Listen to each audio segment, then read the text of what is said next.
তাহলে তার উচিত হলো যদি নফল নামাজ হয় তাহলে নামাজ সেরে কি মা বাবার ডাকে সাড়া দেওয়া।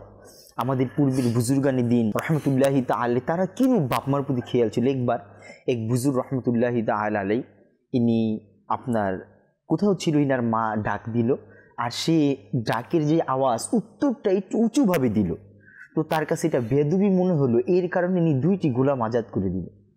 তো আমাদের পূর্বের বুজুর্গানি দিন তাদের ভিতরে তারা মা বাবার ডাকের ভিতরে কত কদর ছিল, সম্মান ছিল। তো আমরাও জানি এরূপ মা বাবাকে এমন কি ইজ্জত করি, কেননা খুদ নবী করিম সাল্লাল্লাহু তাআলা আলাইহি ওয়াসাল্লামের দুধমা হালিমা যখন নবী করিম সাল্লাল্লাহু আলাইহি ওয়াসাল্লামের বারগাহে আসতো, নবী করিম সাল্লাল্লাহু আলাইহি নিজের বসার জায়গা থেকে উঠে যেত এবং নিজের চাদর মুবারক বিছিয়ে দিত এবং মা হালিমা রাদিয়াল্লাহু তাআলা আনহাকে ওইখানে বসতে দিত।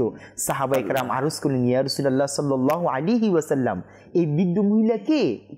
তখন নবী করিম সাল্লাল্লাহু আলাইহি ওয়াসাল্লাম ইরশাদ করেন, সে হলো আমার দুধমা হালিমা।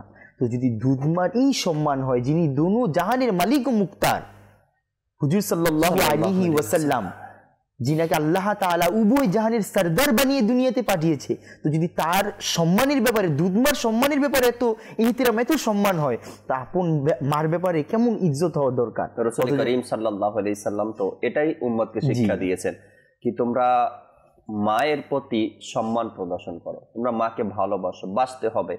আল্লাহ রসুল সাল্লাল্লাহু আমাদের জন্য এত সুন্দর বাপমার সম্মানকে বুঝানোর জন্য এক হাদিসে পাকের মূল অংশ, যে বাপমার আপনার কদম হলো জান্নাতের চৌখাট। তোমরা যারা চাও দুনিয়াতে জান্নাতের চৌখাটে চুম্বন করার জন্য, সে জানি নিজের মা বাবার হাতে পায়ে চুম্বন করে, কেননা মা বাবার হাত পায়ে কি জান্নাতের চৌখাট।